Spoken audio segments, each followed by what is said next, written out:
Alors, bienvenue à l'Église Connexion, si je ne vous ai pas encore dit cela.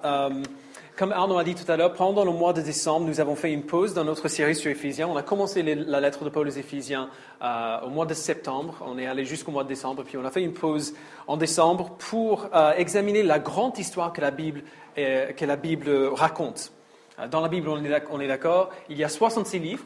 Dans ce livre, 66 livres plus ou moins petits ou grands, qui racontent de multiples histoires. D'accord, il n'y a pas une seule histoire qui est racontée, il y a plein de personnages, plein de choses qui se passent. Mais véritablement, la Bible ne raconte qu'une histoire. Du début à la fin, il y a une histoire qui est racontée de diverses manières, par divers détails, par de divers personnages, mais il y a une histoire qui est racontée, celle d'un Dieu fidèle qui accomplit toujours ses promesses envers son peuple fidèle pour les sauver. Alors maintenant qu'on a vu un peu le survol de la Bible pendant le mois de décembre, maintenant dans la lettre de Paul aux Éphésiens, il explique aux lecteurs d'Éphèse comment ça marche. Il va en détail. Au mois de décembre, on a vu le survol. Maintenant, en Éphésiens, Paul va en détail. Il explique en détail comment Dieu a accompli ses promesses envers le peuple qu'il avait choisi. Alors, on vient de lire les 3 premiers chapitres, ou Raphaël vient de lire pour nous les 3 premiers chapitres d'Éphésiens. Je sais que c'était une lecture longue, c'est pour ça qu'on l'avait un peu coupée et que j'ai demandé à Raphaël de la lire. Et je sais aussi que c'est une lecture qui n'est pas particulièrement facile. Les 3 premiers chapitres de la lettre de Paul aux Éphésiens font partie des théologiquement les plus denses de la Bible. De manière théologique, c'est une des parties les plus denses de toute la Bible. Alors j'aimerais juste prendre quelques minutes aujourd'hui pour tout résumer ce qu'on a vu entre septembre et décembre, et pour avoir une idée de ce que tout ça veut dire, pour qu'on puisse continuer, même si vous avez raté le début de la série, vous saurez à peu près ce qu'on a dit. Et donc pour commencer, on va imaginer une histoire ensemble. Okay? Je veux que chacun d'entre vous s'imagine comme le personnage principal de l'histoire. Et donc, du coup, je vais vous tutoyer parce que je parle à une personne, à toi, individuellement. Chacun d'entre vous, imagine que tu es le personnage principal de cette histoire. Imagine que tu es un enfant pauvre qui vit dans un royaume il y a très longtemps. Okay? Enfant qui vit dans un royaume il y a longtemps et que tu es bien pauvre. Le roi de ce royaume est un homme riche et très puissant. Ta famille, pour des raisons que tu ne comprends pas, tu es un enfant après tout, c'est normal que tu ne comprennes pas tout, ta famille sont des ennemis mortels du roi. Ils le détestent. Ils sont endettés au roi, en fait. Et peu importe combien ils essaient de rembourser leurs dettes ne cesse de grandir. Et donc, ils détestent le roi pour la dette qu'ils lui doivent. Et puis un jour, pour des raisons que tu ignores, ta famille te rejette aussi, toi. Ils te jettent dehors, ils te forcent à vivre à la rue. Et donc maintenant qu'on arrive dans notre histoire, tu es maintenant à la rue depuis longtemps. Tu dois chercher ta nourriture. Le seul amusement que tu as, c'est de jouer avec la boue dans les égouts. Tu as chaud le jour et froid la nuit, tu es misérable, tu es seul. Et c'est un peu l'état de vie que tu vis en ce moment. Alors, quelques temps plus tard, le roi a fait quelque chose de très inattendu. Il sort de son palais. Il n'en fait pas une grande affaire, il ne prononce pas avec des serviteurs, avec des trompettes qu'il va sortir, mais il sort. Il marche parmi le peuple, il leur parle, il répond à leurs questions, il donne à manger aux pauvres et aux affamés, il soigne les blessés et les malades. Et puis, alors que tu joues dans la boue, tu ne fais pas attention, tu n'es pas au courant de tout ça, il y a une ombre qui traverse ta petite flaque. Et tu lèves les yeux et tu vois que le roi s'est approché de toi. Il tend sa main. Il n'a pas l'air d'être gêné par à quel point tu es sale. Il te prend par la main, il te lève et il te dit « Viens avec moi ». Où est-ce qu'il t'amène ? Il t'amène dans son palais. Il t'invite à y entrer. Il te fait laver dans un bain bien chaud. Il met sur toi des vêtements royaux, des vêtements que normalement un gamin pauvre ne devrait pas pouvoir porter, des vêtements du roi ou de la famille du roi. Et puis il te prend sur les genoux et il te dit la nouvelle la plus surprenante de toute ta vie, même plus surprenante que la nouvelle que ta famille va te jeter dehors, il dit qu'il a décidé de t'adopter. Toi, enfant pauvre qui n'a rien, dont la famille est son ennemi, il a décidé de t'adopter. Toi qui fais partie d'une famille qui ne devrait pas avoir quoi que ce soit à voir avec le roi, il dit, plus maintenant tu fais partie de cette famille. Maintenant tu es mon enfant. Et pour le prouver, il attache à ton manteau, ton nouveau manteau royal, le sceau de la famille royale. Si jamais tu doutes de ton identité, il dit, tu n'as qu'à regarder ce sceau qui va te rassurer, oui, tu fais bel et bien partie de ma famille. Et c'est pas fini. Il t'amène après dans une immense salle à manger où il y a toute la famille du roi, des centaines de personnes autour d'une grande table. Et il te présente à la nouvelle famille. Ils sont ravis de ton inclusion dans la famille. Le roi sait que certaines personnes l'appellent un tyran. Il l'imagine comme un homme méchant et cruel parce que lui, c'est un roi et eux, ce sont des gens normaux. Mais, dit-il, ton adoption servira comme la preuve que ce n'est pas vrai, que ce n'est pas un tyran, que ce n'est pas un homme méchant ni cruel. Parce qu'il ne s'agit pas juste d'un acte symbolique, ce n'est pas juste une adoption à titre symbolique. Il t'aime sincèrement et le monde le verra. Par ton inclusion dans cette grande famille, le monde verra quel type de roi il est. Et ils vont désirer s'approcher de lui et le connaître et connaître l'amour sincère qu'il a pour eux aussi. Alors, ce n'est qu'une histoire, on est d'accord. Et en tant qu'image, c'est pas tout à fait parfait, je l'avoue. Mais c'est essentiellement l'image que Paul nous donne dans les 3 premiers chapitres de sa lettre aux Éphésiens. Il commence sa lettre en louant Dieu pour ses bénédictions envers nous en Christ, et puis il nous parle de notre place devant Dieu en Christ aussi. Et donc c'est ça qu'on va voir ensemble. Premièrement, les bénédictions que nous avons en Christ, et deuxièmement, notre place en Christ. Et donc pour bien garder le trame de l'histoire, il faut commencer au début. Et le début, en fait, et quand je dis le début de l'histoire, pas l'histoire de l'enfant, mais l'histoire de ce que Paul dit dans ses lettres. Et le vrai début de l'histoire, en fait, ce n'est pas le premier chapitre, verset 1, c'est le deuxième chapitre, verset 1. Donc vous pouvez regarder si vous avez encore les Bibles ouvertes.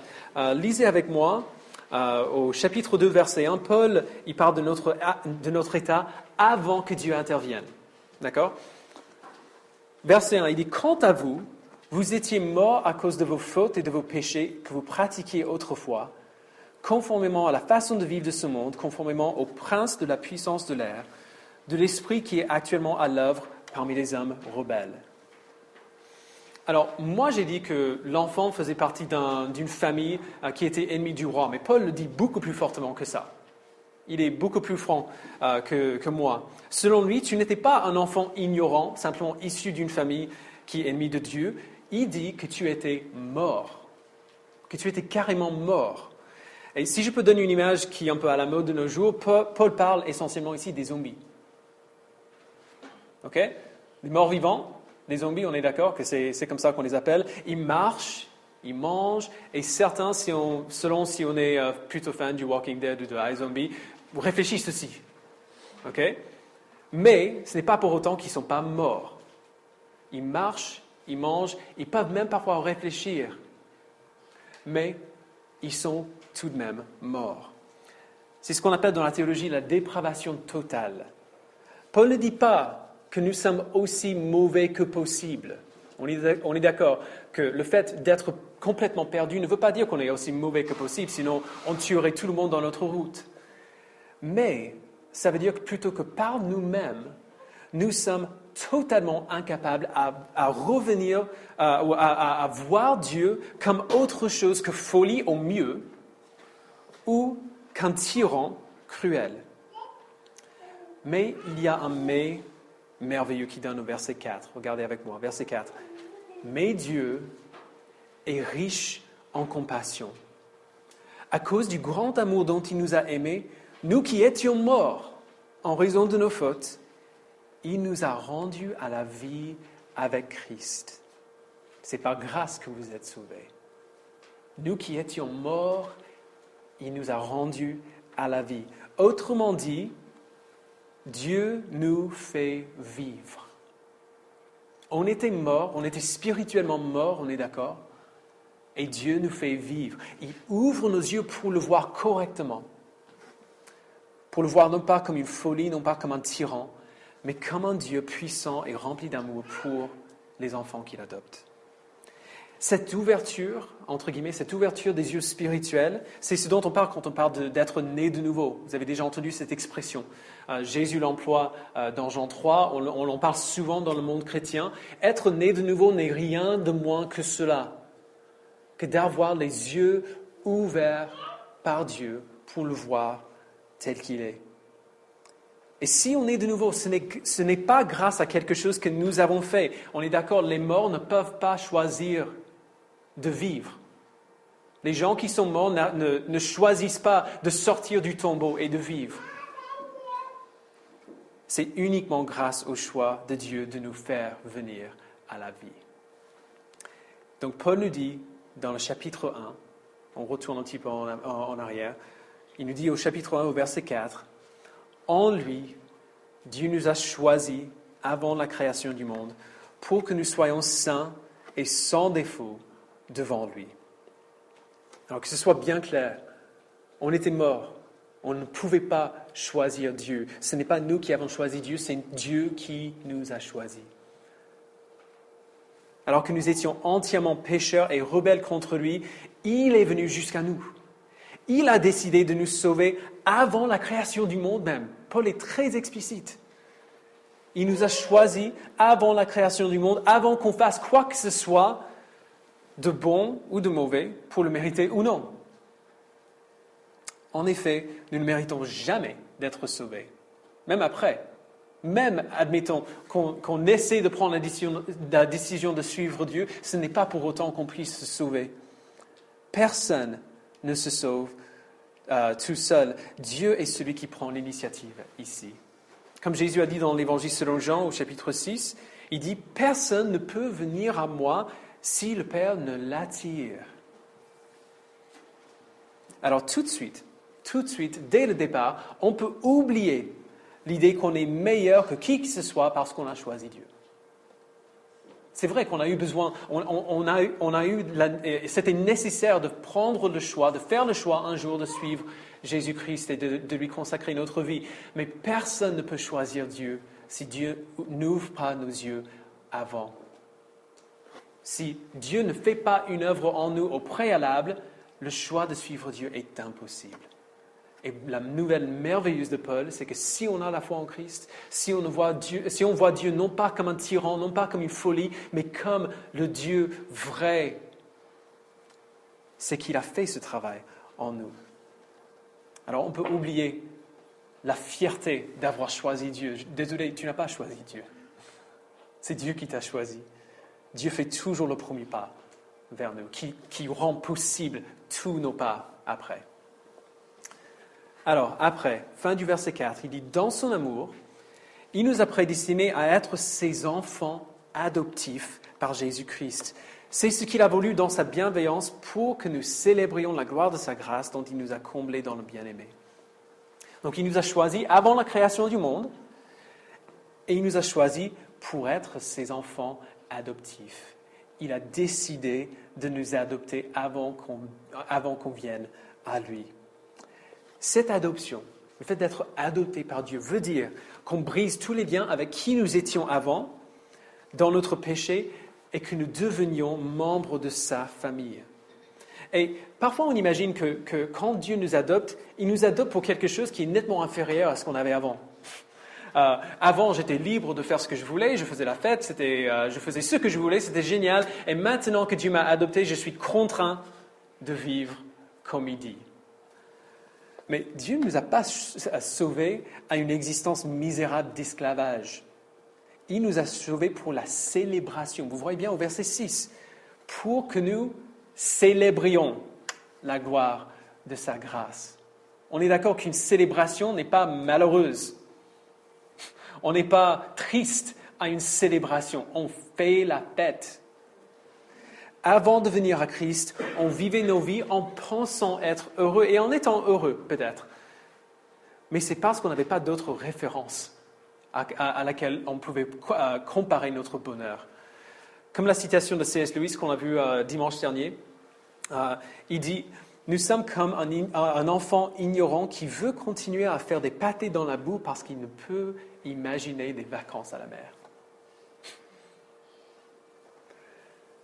Lorsque Dieu nous a sauvés, il nous a adoptés dans sa famille, où maintenant, les vieux plaisirs de ce monde, ceux en quoi on prenait vraiment plaisir avant, ces vieux plaisirs de notre vie ancienne, semblent comme des imitations pitoyables de la vraie joie, de la vraie vie, du vrai plaisir. Les petits plaisirs ne feront plus l'affaire pour nous. On a goûté, on a vu que l'Éternel est bon, on a goûté à la joie infinie, à la satisfaction totale. Comme David dit dans le psaume 16, verset 11, « Il y a d'abondantes joies devant ta face, des plaisirs éternels à ta droite. » Et puisqu'on a été adopté par Dieu, il nous a aussi donné la promesse que ces joies, auxquelles on a goûté un petit peu, seront pleinement comblées un jour. Alors après notre adoption, il nous a rachetés par le Fils. Toutes nos dettes sont payées. Verset 7. En lui, par son sang, nous sommes rachetés. Pardonnés de nos fautes, conformément à la richesse de sa grâce. Alors, la dette que nous devions à Dieu était celle que nous avions amassée par notre rébellion. Et ce n'était pas une dette d'argent, mais une dette de sang. C'est une chose sérieuse. Ce n'était pas une dette d'argent, mais une dette de sang. C'était une dette de justice. La rébellion contre un Dieu infiniment glorieux et infiniment digne de louange est un crime infiniment odieux. Est un crime qui est digne d'une punition infinie. Alors, quand Paul dit que par son sang, nous sommes rachetés, ce qui veut dire, c'est que Jésus, en allant à la croix, Jésus qui était lui-même Dieu, il a pris sur lui-même la punition infinie que nous méritions. Il a pris sur lui-même la mort que nous méritions. Il est mort à notre place. Il a payé notre dette et en échange, il nous a donné toute sa perfection. Jésus qui a vécu une vie parfaite quand il était sur terre, il a fait un échange avec nous. Il a pris sur lui-même toutes nos imperfections, toutes nos fautes, toute notre rébellion. Il a payé la dette que ces choses avaient amassée contre nous. Et il nous a donné en échange toute sa justice, toute sa perfection. Maintenant que notre dette est payée, il faut le savoir, et c'est pour ça que c'est une bonne nouvelle que Paul nous dit ici, Dieu n'a plus rien contre nous. Maintenant que la dette est payée, la dette est payée. Dieu n'a plus rien contre nous. Tout notre péché a été cloué à la croix, passé, présent et futur. Tout notre péché a été cloué à la croix avec Jésus. Nos fautes sont effacées et remplacées par la perfection de Jésus qui est attribuée à notre compte. Donc, en ce qui concerne Dieu, nous ne sommes plus coupables de rien. Ces enfants adoptifs, rachetés par le sang de Christ, ne sont pas coupables de quoi que ce soit. Parce que Jésus a été coupable, a été compté comme coupable à notre place. Nous ne sommes même pas coupables, en ce qui concerne Dieu, de ce que nous avons fait depuis notre adoption. Jésus a payé pour tous nos péchés, passés, présents et futurs, à la croix. Tout est racheté, tout est pardonné. Par son sang, nous sommes rachetés, pardonnés de nos fautes, conformément à la richesse de sa grâce, qui est, je peux vous le promettre, infiniment riche. Alors ensuite, nous avons été scellés par l'Esprit. Vous vous souvenez dans la petite histoire du sceau que le roi a attaché au manteau de l'enfant pour prouver son appartenance à la famille du roi? C'est ce que Dieu a fait pour nous. Verset 13. En lui, vous aussi, après avoir entendu la parole de la vérité, l'évangile qui vous sauve, en lui vous avez cru et vous avez été marqués de l'empreinte de l'Esprit Saint qui avait été promis. Il est le gage de notre héritage en attendant la libération de ceux que Dieu s'est acquis pour célébrer sa gloire. Alors, l'Esprit vit en nous, il nous change petit à petit pour nous rendre saints et irréprochables devant Dieu. Et la première preuve de cela, la première preuve que l'Esprit vit en nous et qui fait ce travail en nous, c'est bel et bien notre foi. On a bien dit que les morts n'arrivent pas à voir Dieu comme autre chose, comme un tyran ou une folie.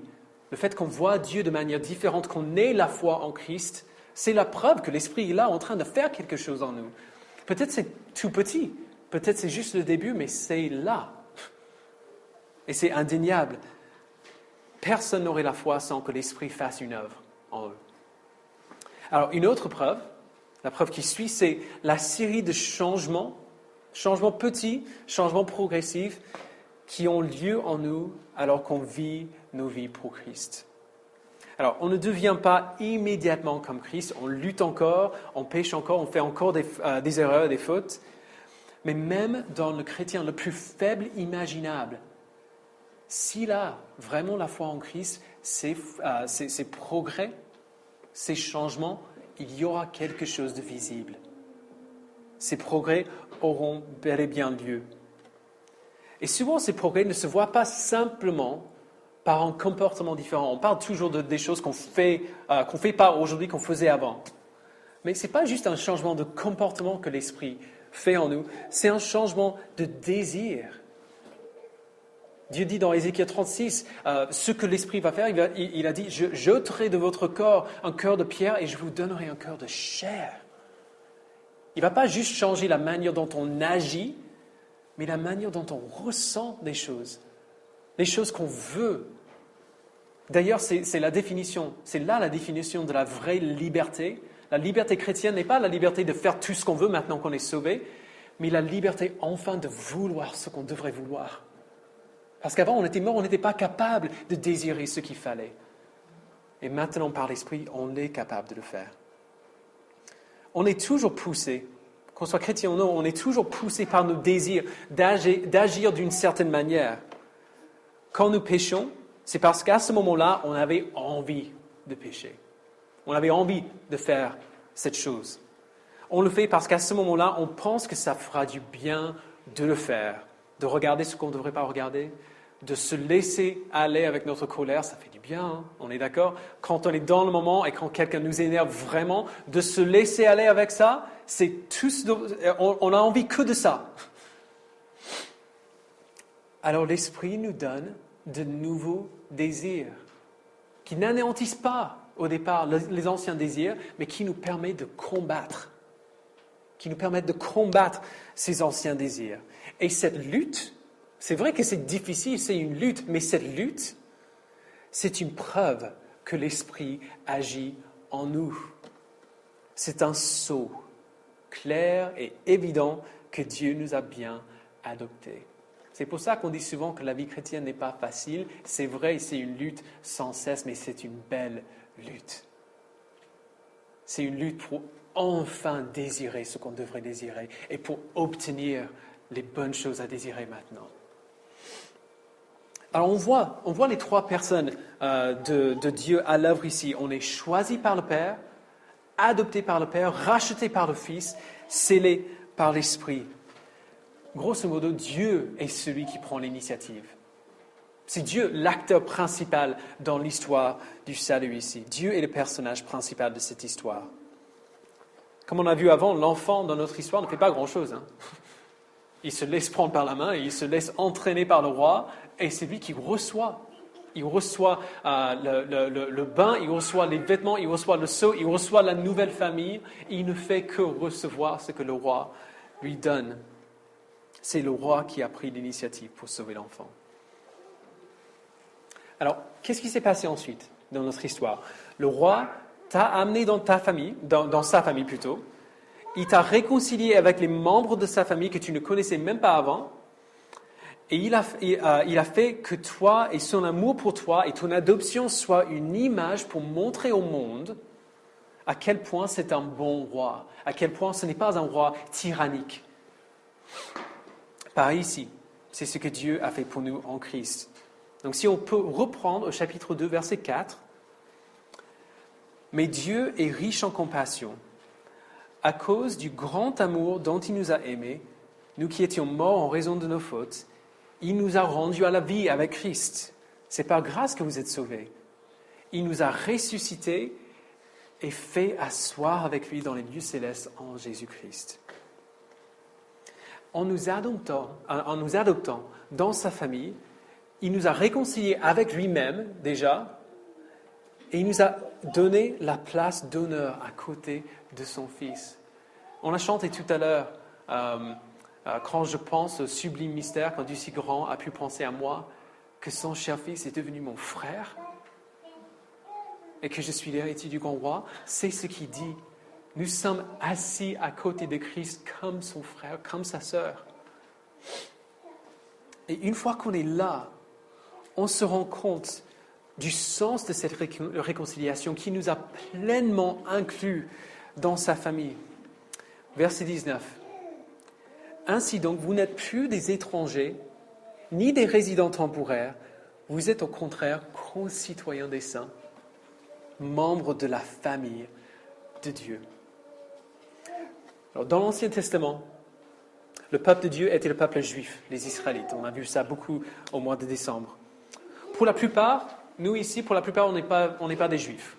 Il y a peut-être quelques-uns qui sont de descendance juive, mais pour la plupart, on n'est pas juifs ici. Donc, nous n'aurions pas dû être inclus dans la famille de Dieu. Si on n'est pas juif, si on ne fait pas partie du peuple de Dieu, on est d'accord des étrangers. Mais plus maintenant. Maintenant, nous sommes concitoyens des saints. Donc citoyens avec eux, membres de la famille de Dieu. Nous faisons maintenant partie de la même famille que ces Juifs qui ont eu la foi en Christ. On fait partie de la même famille que l'apôtre Pierre, que Paul, que Jacques, que Matthieu et tous les autres qu'on voit qui ont eu la foi en Christ après sa venue. Et ceux qui ont eu la foi en Dieu avant sa venue aussi. Et c'est ça l'Église. C'est ça l'Église, ce mélange merveilleux de nationalité, d'arrière-plan, d'ethnicité, qui sont tous construits sur un même fondement qu'on voit au verset 20, le fondement des apôtres et des prophètes, Jésus lui-même étant la pierre angulaire. C'est ça l'Église. Les Juifs, évidemment, qui ont eu la foi en Dieu et qui ont eu la foi en Christ, mais maintenant aussi, toutes les autres nationalités, tous les gens de tous les milieux, de tous les arrière-plans du monde qui ont cette même foi en ce même Messie. Nous sommes co-citoyens avec les saints. Et maintenant, l'Église, verset 21, s'élève pour être un temple saint dans le Seigneur. C'est en lui que vous aussi, vous êtes édifiés avec eux pour former une habitation de Dieu en esprit. Donc, si dans l'Ancien Testament, le peuple de Dieu, c'était les Juifs, dans l'Ancien Testament, l'habitation de Dieu, c'était le temple. Le temple à Jérusalem, avant cela, le tabernacle. Mais maintenant, Paul nous dit que le temple de l'Ancien Testament, le tabernacle de l'Ancien Testament, ce n'était que des images de l'habitation à venir. Il dit qu'après la venue de Christ, l'Église s'étendrait dans le monde entier et ne serait plus limitée à un endroit géographique. Ce n'est pas un bâtiment maintenant. L'habitation de Dieu serait plutôt le peuple lui-même. Pas l'endroit où le peuple se rassemble, mais le peuple lui-même. Nous sommes l'habitation de Dieu. Nous, la communauté des croyants, peu importe où on se retrouve, peu importe si on est nombreux ou pas nombreux, nous sommes l'habitation de Dieu. Et cette habitation, ce temple, grandit constamment pour accueillir de plus en plus de monde. Nous sommes le nouveau temple de Dieu. Et dernièrement, nous sommes, comme le dit R.C. Sproul, des destinataires et des révélateurs du mystère de Dieu. Donc le mystère dont Paul parle ici, c'est le plan du salut de Dieu. Personne n'aurait deviné, on est d'accord, personne n'aurait deviné comment Dieu choisirait de sauver le monde. C'est un plan qui est fou quand même. Plutôt que d'exiger que le peuple paye le prix de leur propre péché, ce serait juste de le faire. ou qui soient assez saints pour être acceptés par Dieu, Dieu lui-même mourrait pour eux et il ne compterait plus rien, aucune de leurs fautes contre eux. C'est un plan qui est fou. C'est un plan qui est fou et bien mystérieux. Mais maintenant, ce mystère, le mystère de ce plan fou a été révélé. Donc au chapitre 3 et verset 4, Paul dit, « En lisant ces mots, en les lisant, vous pouvez vous rendre compte de la compréhension que j'ai du mystère de Christ. Il n'a pas été porté à la connaissance des hommes des générations passées, comme il a maintenant été révélé par l'Esprit à ses saints apôtres et prophètes. » Donc Paul et les prophètes et les apôtres ont reçu la révélation de ces mystères et nous l'a communiqué. Ils ont communiqué à l'Église au départ et comme ils ont écrit, ils ont gardé une trace écrite de cette révélation, ils nous l'a communiqué aussi. Mais non seulement nous avons reçu la révélation de ce mystère, on a été destinataire de ce message qui nous a été transmis, nous sommes maintenant aussi des révélateurs de ce même mystère. Paul dit, Dieu m'a donné la mission de révéler ce mystère à l'Église pour que, verset 10, pour que les dominations et les autorités dans les lieux célestes connaissent maintenant par le moyen de l'Église la sagesse infiniment variée de Dieu. Les anges eux-mêmes, et je trouve assez drôle d'ailleurs, les anges eux-mêmes sont stupéfaits par ce que Dieu fait. Dieu parle de son plan de salut et les anges lui disent, mais attends, ok, je vois un peu l'idée, mais comment est-ce que tu vas faire ça? Comment est-ce que ça marche? C'est quand même pas un plan qui est censé. Comment est-ce que tu fais? Et Dieu il dit, regardez à l'Église. C'est comme ça qu'il va répondre à cette question. Pour que les dominations et les autorités dans les lieux célestes connaissent maintenant, par le moyen de l'Église, la sagesse infiniment variée de Dieu. C'est par nous qu'il révèle le mystère de son plan de salut au monde entier, même aux anges et aux démons. Alors pour conclure, nous étions des enfants pauvres et rebelles et le roi nous a adoptés. Il nous a lavés, il nous a rachetés, il a payé nos dettes, il a mis sur nous son sceau, il nous a réconciliés avec lui-même et avec sa famille et c'est par nous qu'il veut montrer au monde à quel point il est bon et ce qu'il fait dans le monde qu'il a créé. C'est ce qu'on a vu jusqu'ici. Mais il y a un élément qui manque encore à notre histoire de l'enfant. Par nous, Dieu va révéler son plan au monde, mais nous n'avons pas encore vu à quoi ressemblera cette révélation. On sait qu'il va se servir de l'Église pour montrer au monde le plan, sa sagesse infiniment variable, mais on ne sait pas trop à quoi ça va ressembler de montrer au monde sa sagesse. Alors, retournons à l'histoire très vite, à l'histoire du roi et son adoption de l'enfant pauvre et rebelle. Le jour après ton adoption, okay, tu as eu une bonne nuit de sommeil, la première fois depuis des années peut-être. Tu es bien reposé. Après le grand petit déjeuner qui est mis devant toi, le roi s'accroupit devant toi pour te regarder dans les yeux et il dit, alors maintenant mon enfant, ta vie commence. Maintenant la vie commence. Il y a beaucoup de choses qui vont changer. Tu as reçu tout ce que j'ai à te donner, tout ce qui est à moi et maintenant à toi aussi. Alors, comment est-ce que tu vas vivre? Maintenant que tu as toutes ces bénédictions, je veux que tu vives comme l'enfant du roi que tu es. Tu ne sais pas encore comment faire ça, je sais que tu n'as aucune idée comment vivre comme un enfant du roi, mais je t'aiderai. Je t'apprendrai à le faire, moi et les autres membres de la famille aussi.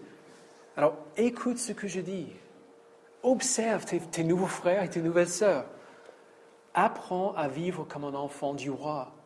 Apprends à faire partie de cette grande famille merveilleuse que j'ai. Apprends à être joyeux dans les bénédictions que tu as en moi. Donc cette nouvelle vie de famille de Dieu, de la communauté, c'est ce que Paul va expliquer dans les chapitres 4 à 6. Maintenant que nous avons reçu ces infinies bénédictions de la part de Dieu, comment est-ce que nous allons vivre? À quoi va ressembler notre vie? Comment allons-nous vivre en tant qu'enfants de Dieu? Qu'est-ce qui va changer dans nos vies individuelles? Qu'est-ce qui va changer dans cette famille, dans la communauté des croyants dans laquelle Dieu nous a placés? Quel type de peuple serons-nous? Si Dieu a choisi de nous utiliser pour montrer au monde le mystère de l'Évangile, à quoi ça va ressembler? Comment est-ce que notre vie individuelle et notre vie d'Église, notre vie de famille va montrer au monde la sagesse de Dieu?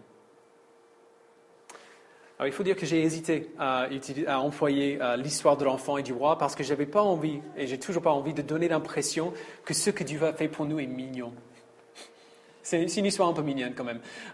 Et j'ai vraiment pas envie de donner l'impression que ce que Dieu a fait pour nous est mignon ou léger ou quelque chose qu'on peut prendre. Ah, mais c'est sympa ça. Il ne faut pas le prendre à la légère. Si on prend cette image d'une adoption à une nouvelle patrie à sa conclusion, quand on fait partie d'une nouvelle patrie, on partage évidemment dans les joies de cette patrie, mais on se soumet aussi à ses lois. On fait partie du peuple, on est soumis au gouvernement de cette nouvelle patrie. L'application que Paul va donner, l'application de la doctrine qu'il nous a donnée dans les chapitres 1 à 3, c'est-à-dire notre réponse aux bénédictions de Christ, l'application de cette doctrine est ainsi d'un sérieux absolu. Nous ne pouvons pas prétendre être l'Église de Jésus-Christ, des chrétiens sauvés par grâce, si nous négligeons de répondre comme Dieu nous le demande. Si nous négligeons de répondre comme on le ferait tout naturellement si on comprenait bien l'Évangile. Nous ne pouvons pas prétendre être l'Église de Jésus-Christ si nous ne répondons pas comme Paul va décrire dans les chapitres 4 à 6. Notre réponse en tant qu'individu et en tant qu'Église sera la confirmation et la preuve que l'œuvre qu'il a décrite dans les chapitres 1 à 3 a vraiment eu lieu en nous. On va voir si c'est vrai ou non par notre manière d'appliquer ce qu'il nous a dit jusqu'ici. Nous ne pouvons pas prendre ces choses trop au sérieux. Car notre réponse à Dieu doit toujours tendre vers le même but, le but dont Paul parle sans cesse depuis le début de la lettre.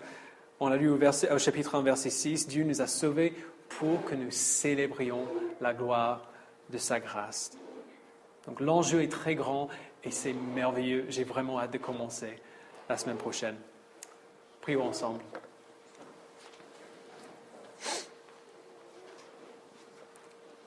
Père, je te remercie pour cette nouvelle merveilleuse que tu nous as donnée.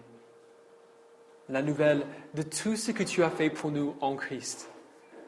Je prie que cette semaine, tu nous donnes de repenser à l'œuvre que tu as faite en nous par ton Fils.